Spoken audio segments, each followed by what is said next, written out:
What's happening? It's John from Long Island punk band Wrecked. Here's a video I've been waiting to do for a while. It's as you can tell from the title, it's Black Sabbath's first six albums, ranked from my least favorite to my favorite. My opinion doesn't mean shit, but it's just I feel like I needed to make the video, get some thoughts out there. Um, as far as the first six Black Sabbath records, I mean, this stuff is like gospel to me, like scripture to me. It's one of my favorite bands, Black Sabbath, and to put out this catalog of music from 1970 to 1975, in a time when nobody was doing this kind of music, it's just mind blowing to me. And to be consistent on every album, um, it doesn't happen. And the only other bands that I could think of that had similar streaks would be Metallica's first four albums, 83 to 88. Slayer from Hell Awaits to Divine Intervention, that was 85 to 94.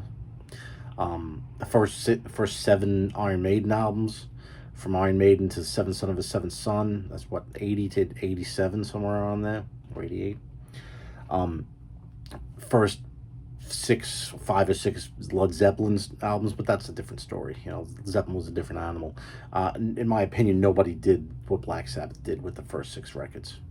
On a side note, before I start the video, our band Wrecked got back to the studio this week, started working on some new material. We have a new gig scheduled for September 11th. Bartini in Babylon. Good room, good venue. We played there once before.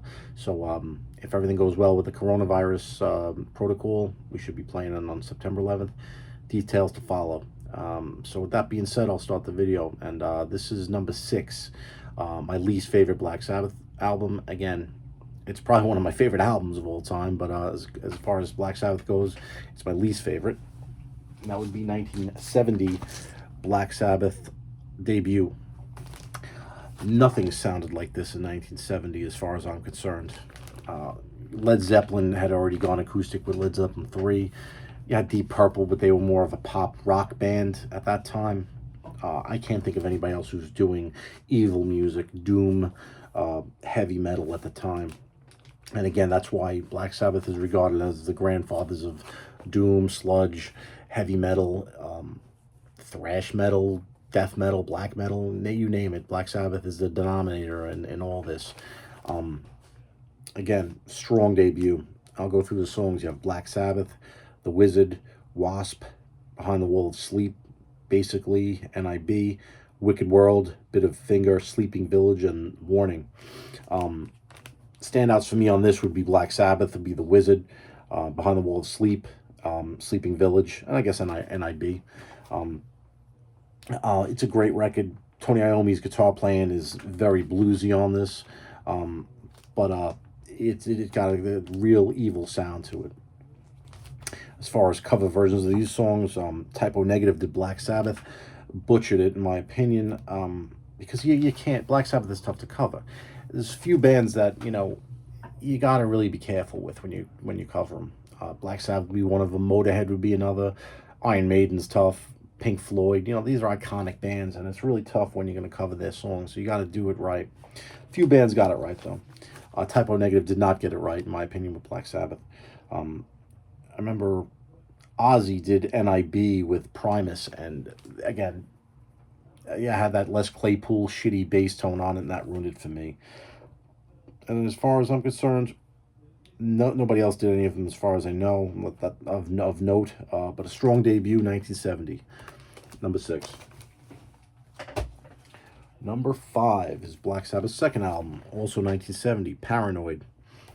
This album was originally going to be called War Pigs, from what I understand.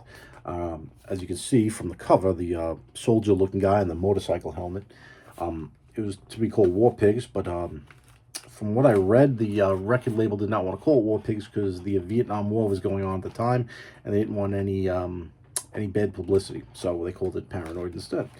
And it didn't really matter. I always thought it was cool. And this is the definitive Black Sabbath record for all intents and purposes. The reason why I have it at number 5 is because most of these songs are played out. I'll go through them: War Pigs, Paranoid, Planet Caravan, Iron Man, Electric Funeral, Hand of Doom, Rat Salad, and Fairies Wear Boots. War Pigs I never need to hear again. Paranoid I never need to hear again, or Iron Man for that matter. I'd love to hear Planet Caravan, or Fairies Wear Boots, or Electric Funeral, or Hand of Doom. You never heard these on the radio. And actually, the first time I ever heard Planet Caravan was when Pantera covered it on Far Beyond Driven. They did a great, getting back to cover versions, they did it great. They had the sound down to a T. War Pigs, a lot of people did. Faith No More did it. Sacred Reich did it, which I didn't care for either one of those. But Government Mule did it. And they played it too safe on it, so it's a little sanitized for me. Paranoid, I remember Megadeth doing it, and I didn't care for it. But Fairies Wear Boots, Mono Lord did that. They put that out this year, early 2020, and it crushes. It's a really good, if you're into, interpretations of these songs, real traditional ones, real faithful versions of these songs, check out Mono Lord's Fairies Wear Boots. It's great. Again, this came out right after the same year as the debut, and it's great as far as I'm concerned for a second album. I mean, this one really put them to the forefront of heavy metal. But again, the reason why it's number 5 because it's a little too played out for me. Number 4, Master Reality. This one is actually my father's copy. This is from 1971. When my father passed, he left his records, and he didn't have many, but what he did, I went through. I kept a few, gave a few away, and got rid of the rest. I don't remember him ever playing this much. He probably bought it when because of Sweet Leaf, because that was very popular at the time. As far as pressings go, I don't know if this is the first pressing. I know that the cover where Master Reality is in black ink, if you can see it there, it's in relief. Later versions had this in gray, so you could read it. But as far as first pressings, from what I understand, the first pressing had a song list, and they posted these titles of these interludes that didn't really exist to make it appear that it had more songs than it did. But trickery, I guess. But the thing I thought cool about this record was it came with this poster of Black Sabbath. Go back there. If it was up to me, I'd have this framed to put in the living room because I love Black Sabbath. But either way, I thought that was cool. It was an original poster in there. With this album, they started more into a heavy metal direction, more of a doom direction. They down-tuned the guitars and created more of an atmosphere like that. I love this record. Again, it's tough for me to rank these because I love all of them, but and they equally as meaningful in the grand scheme of things. But again, if I'm going by personal preference, I'm going to have to put this one at number 4, Master Reality. Number 3, Sabbath, Bloody Sabbath. This is 1973. Rick Wakeman from Yes plays on this. He plays the synthesizers and the pianos. That's something I'm not entirely on board with. I never have been. Heavy metal, and to me, should be guitar, bass, drums, vocals.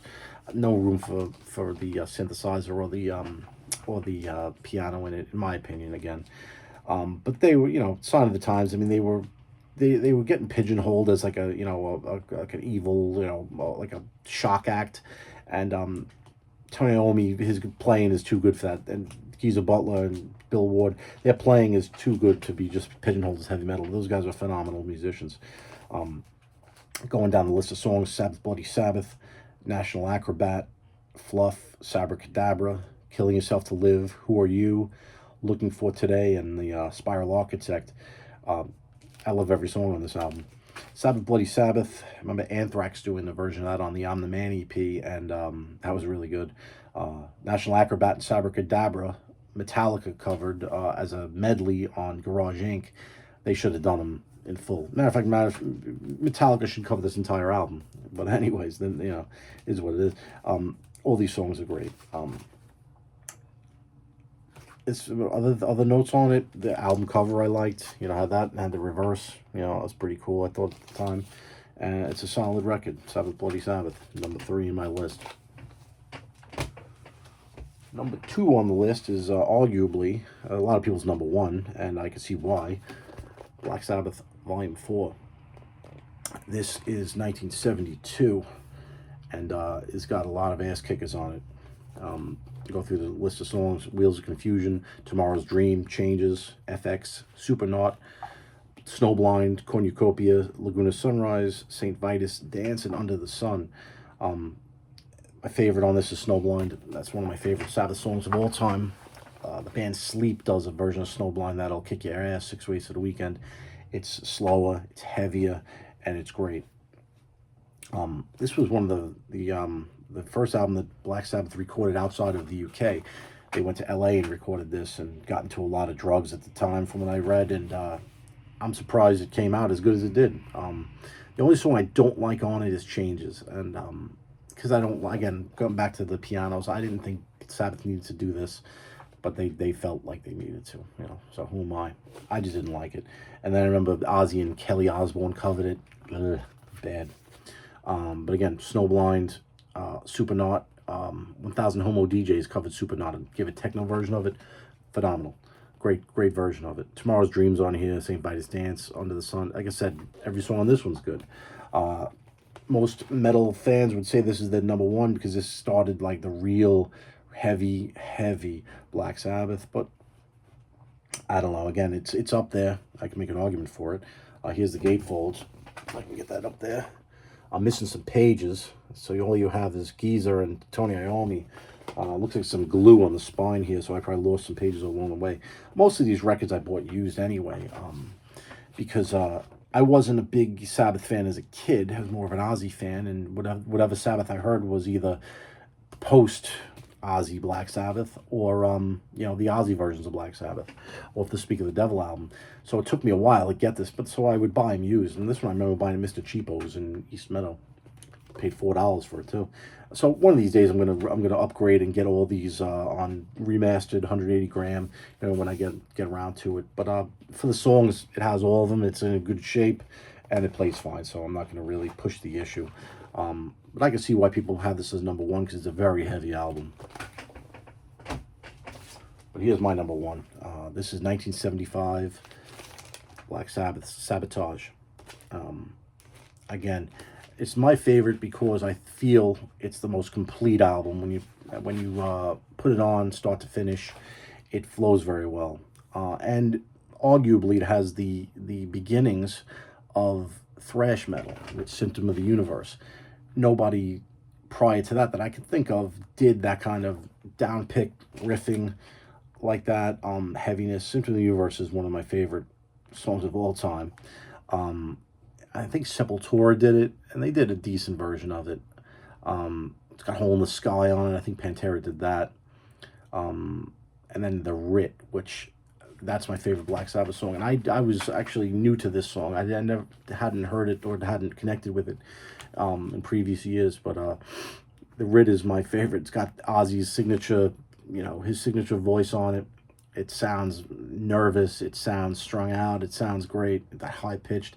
I love Ozzy's voice, and I mean, I followed Ozzy after all throughout the '80s, and nowadays it's more of a joke. He is who he is. He's an icon. But as far as putting out music, I could take or leave it.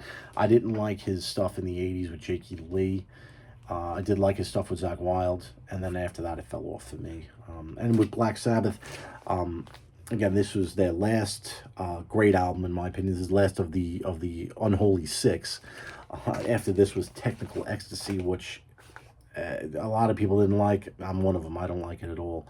I don't even own it. And then Never Say Die was the last Ozzy album with Black Sabbath for a while. And Never Say Die is, besides the song Never Say Die, and then there's a song that Bill Ward sings, Swinging the Chain, which is pretty good too. But other than that album's shit. And then they got with Dio, and they rejuvenated their career, and which is great. And I have a lot of respect for Dio and what he did with Black Sabbath. Those 2 albums, Mob Rules and Heaven and Hell, are great albums, but just not my cup of tea for Sabbath. If they would have called it something else, I probably would like it even more. But to me, Black Sabbath is Ozzy. After Dio, they gotten, like I did in the previous video, they got Ian Gillan from Deep Purple, and that was a good move for them. But they didn't do anything more after him. And then, like I said, after that, the '80s with Sabbath gets bad, as does with Ozzy. But they can do no wrong. They did the first six. As far as I'm concerned, they get a pass. That's it, man. That's the first six Black Sabbath records. Um, Again, I can't think of any other bands that came close to this. Again, 5 years, this type of catalog that laid the ground for doom, for sludge, for heavy metal, and for all intents and purposes, created heavy music as we know it today. So I hope you like the video. If you have any comments, put them down there. I don't even know if anybody watches these videos besides me. I enjoy making them.